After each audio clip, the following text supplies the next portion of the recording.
Randy Orton is back. Night one of SummerSlam is done. Let's talk about it. So first, let's talk about CM Punk versus Cody Rhodes for the undisputed WWE Championship. And sorry if my voice sounds terrible. I was at SummerSlam and I screamed a lot during every single match. This match was absolute cinema. It went for 30 minutes. The longest match of the night. I don't know why this match didn't main event, and honestly, it should have main evented. So many false finishes. This was just an absolutely incredible match. The atmosphere in person was amazing. And we got the return of Mr. Randy Orton. This was absolutely incredible. And I'm extremely glad to see Randy Orton back. And I'm wondering, is he going to go after Cody Rhodes, even though he doesn't have the title? Because he said he's going after number 15. He didn't say he's going after Cody Rhodes.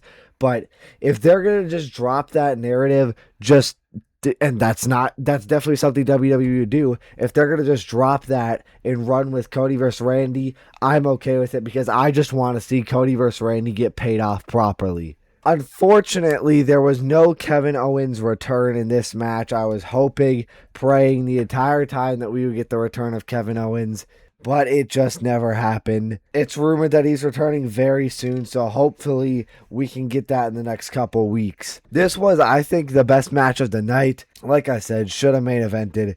And probably most importantly, CM Punk retained the undisputed WWE Championship, and Cody Rhodes not turning heel, not doing anything interesting, everybody being tired of him being in the world title picture. It seems like he's done in the world title picture, at least for a little bit. CM Punk's running SmackDown. Cody and Randy are going to have their feud, and that is so refreshing. This was absolutely the right decision. And I did predict that CM Punk would win. However, I did say it would be via a heel turn. That did not end up happening, unfortunately.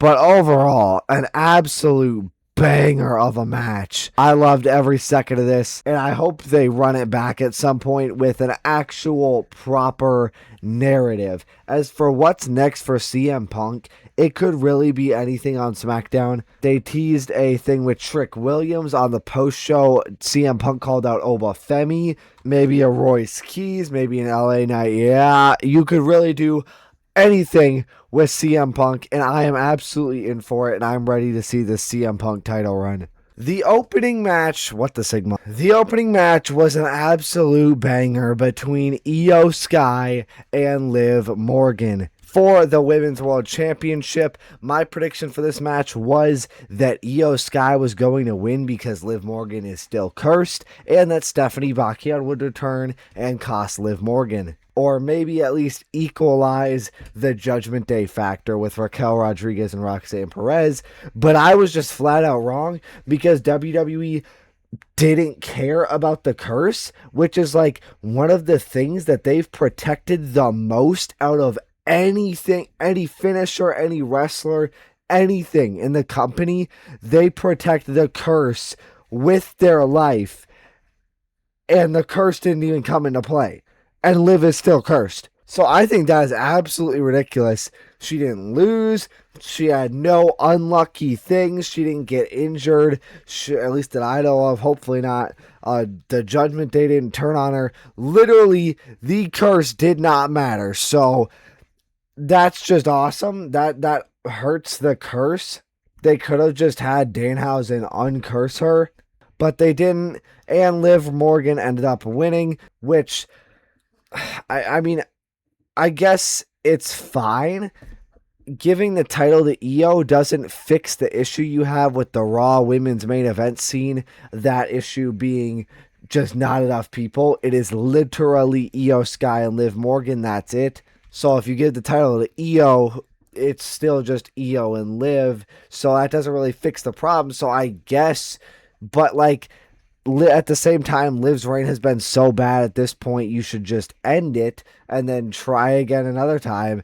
But if Stephanie doesn't return, Stephanie Bacchial doesn't return, or Naomi on this upcoming episode of Raw, or extremely soon, then I don't see this reign getting any better. But this match was cinema, as expected from everyone. Still unfortunate that it was a rematch, but I loved this match. And in person, Io Sky's entrance was kind of crazy. It was literally vibrating my entire body.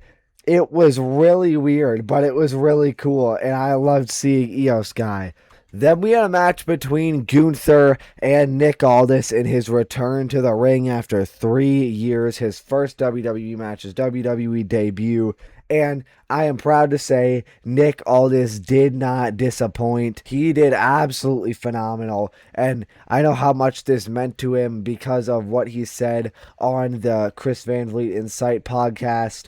I know how much this meant to him. I know how emotional this was for him.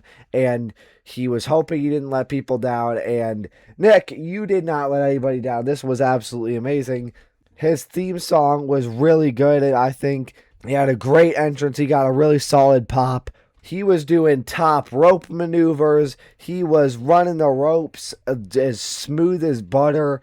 Like, he looked absolutely incredible. Literally, it looked like he never even stopped wrestling. And I think everybody expected Gunther to win this, and he did, which is what I predicted, so that's good. But he did end up, Nick Aldis did end up tapping out, which makes sense because if John Cena's tapping out to this move, why would a Nick Aldis not tap out to the move? But that's okay because a win for Nick Aldis here is him having a good match. It's not him getting a literal win in the record books.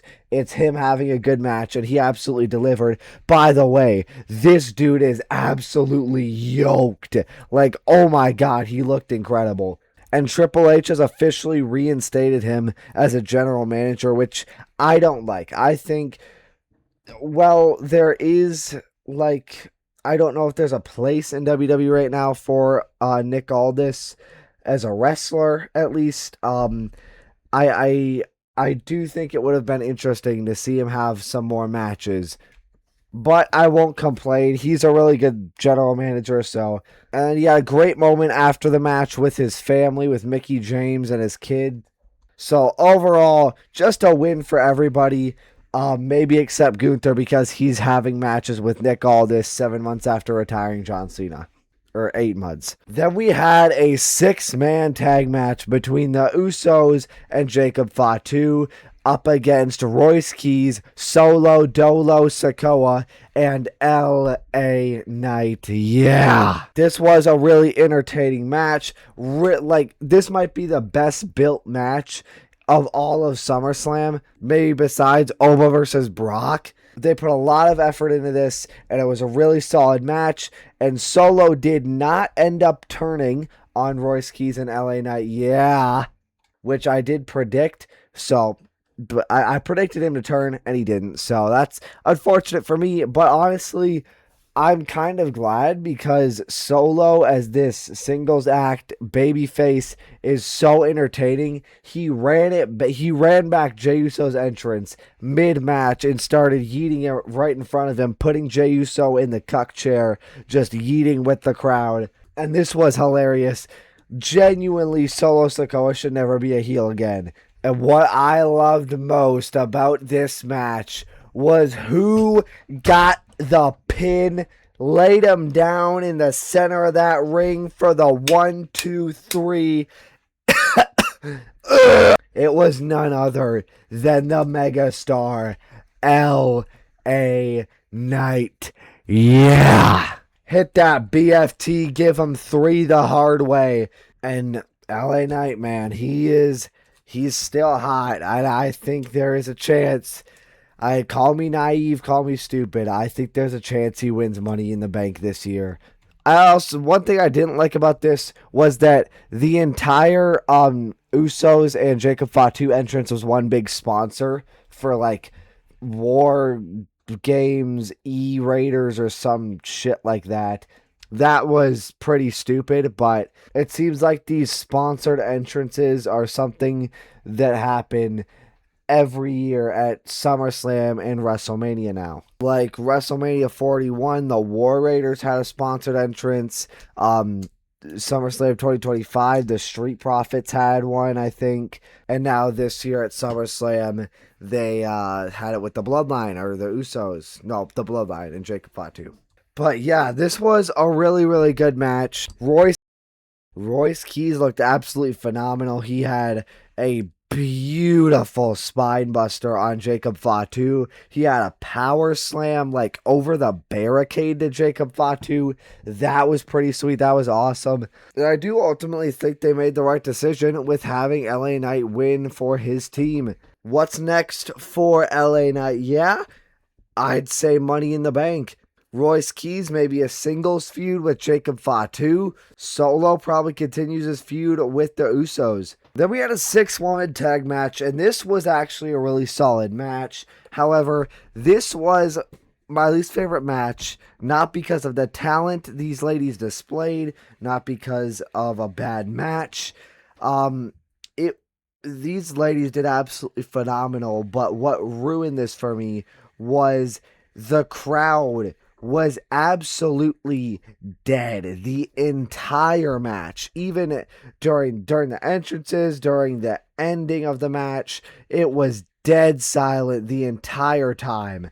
The section I was in was more focused on trying to do the wave the entire match than the actual match itself. And also, oh my god, these absolute disgusting gooners were sitting directly behind me and my hot girlfriend. Literally, oh my god, they were so annoying. During the Liv versus EO match, they would like do moves to each other or something, and this fucking nerd was like, "Oh, can you do that to me, please?" And it did not sound like they were joking. It just, and even if you are joking, they were doing it constantly for every woman that was there, and that is not okay, whether it's a joke or not. And during this match, they were talking about how they're like bricked up, which is disgusting. And these are exactly the type of fans I was talking about in my video about women's wrestling being disrespected. They were so much more focused on boobies and booty than they were the actual talent displayed in this match. So disrespectful of these ladies, but I thought they put on a really good match. And Fatal Influence ended up getting the win, which I think was definitely the right decision. Fatal Influence needed this win, helped them establish themselves. It was a clean win, so really helped establish themselves as top champions, as a real threat. And it just helped them a lot. Pinning Paige, that's huge for them. This is a great thing for them, and I'm very glad they won, and that's what I predicted. So that makes it even better. And after the match, we finally got the turn of the Bellas turning heel on Paige. And I cannot wait to see a heel Bella Twins run. They're still going to get cheered, don't get me wrong, but I cannot wait. I don't know what's next for Paige. I don't know if she's going to feud with JC Jane. I don't know if she's going to go do something completely different. Maybe she's going to feud with Liv Morgan. I really don't know. I think the Bellas just continue feuding with Fatal Influence. Maybe Paige and AJ Lee team up against the Bellas. Kind of the Divas 4 Horsewomen. I think that would be a really cool match. But yeah, really solid match. Really like the decision of having Fatal Influence win. And hopefully this can actually be the start of a big Fatal Influence push. And lastly, but certainly not least, we had OBA FEMI versus Brock Lesnar inside of Hell in a Cell. This match was cinema. I absolutely loved it. OBA FEMI's entrance was absolutely incredible in person, even better than I had imagined. And I really thought that Brock Lesnar was retiring with the combined factors of this being moved to the main event, and then when Oba came out after his entrance music stopped. They waited a good minute to a minute and a half to hit Brock Lesnar's music, really building that up. And they do that all the time, but they don't usually take that long to do it. It probably was just because Brock Lesnar grew up in Minnesota, achieved a lot in Minnesota, was on the Minnesota Vikings, the greatest team in the NFL, or honestly just the greatest sports team in sports history, all of sports history. But this match, it was really good. I do have one big complaint about this match though, and that's that it wasn't long enough. Ayo, pause. Their WrestleMania match was 5 minutes. I think Clash in Italy was maybe 7 minutes. So, but I was expecting a 25-minute, 30-minute just car crash of a match, Hell in a Cell. I was expecting a lengthy match here, and it just wasn't. It was 12 minutes long, which, while it still was a great match, and while it still is going to skyrocket OBA FEMI to the moon, I do really just wish that this match was longer. I wish it had gotten more time. We had some really cool spots. We had one, like Brock Lesnar started tearing the ring apart. He took off the ring cover, and then he took off the foam between the cover and the wood, and he hit a tombstone pile driver on the wood planks. Also in this photo, Oba's just got balls to his cheeks. That must not be fun. But that was really, really cool. Brock used the stairs on Oba a couple times. That was nice. We had one table spot, but it was kind of a lame table spot. Oba kicked out of 3 F5s. I think if you really, really, really, really wanted to help OBA FEMI here, you could have had him kick out of those F5s at 1. I think that would have been absolutely incredible. Brock did kick out of 1 fall from grace, which I think helped make it more dramatic. But with the second fall from grace, OBA FEMI was able to pick up the win. Also, we have Wingstop chairs now. So that's just, isn't that just awesome, guys? First it was the tables. Now it's the chair. No, first it was the ladder. The ladders in the Money in the Bank match. Then it was the tables with the snap into a Slim Jim tables. And now it's the Wingstop chairs. My girlfriend came up with this. Next it's going to be a Wingstop cell where it has chicken wings on the side. And as it's going down, it's going to flap its little chicken wings. And honestly, I wouldn't be surprised. Maybe the steel steps are next. Maybe, I don't know, a sponsored sledgehammer. Maybe we get a full-on, like, Red Bull Hell in a Cell or something. It's not that big of a deal, but it's just really annoying, like, in the grand scheme of things. But this was a really, really good match. I still do think that Cody Rhodes versus CM Punk should have main evented. And it doesn't look like Brock's retiring, which I really thought he was going to. It's his retirement destination is likely going to be WrestleMania 43 in Saudi Arabia, which is honestly kind of just unfortunate because this would have been the absolute perfect place for him to retire. One more thing I have to add, by the way, for the Cody Rhodes versus CM Punk match. Cody was getting booed out the wazoo this entire match. I mean, Cody was 100% unequivocally, undoubtedly the heel in this match. They need to turn him heel. But that's going to be it for the Night 1 review of SummerSlam 2026. I will upload another one tomorrow night after Night 2. Again, SummerSlam vlog coming this week. Thank you all so much for watching. Like and subscribe if you want, and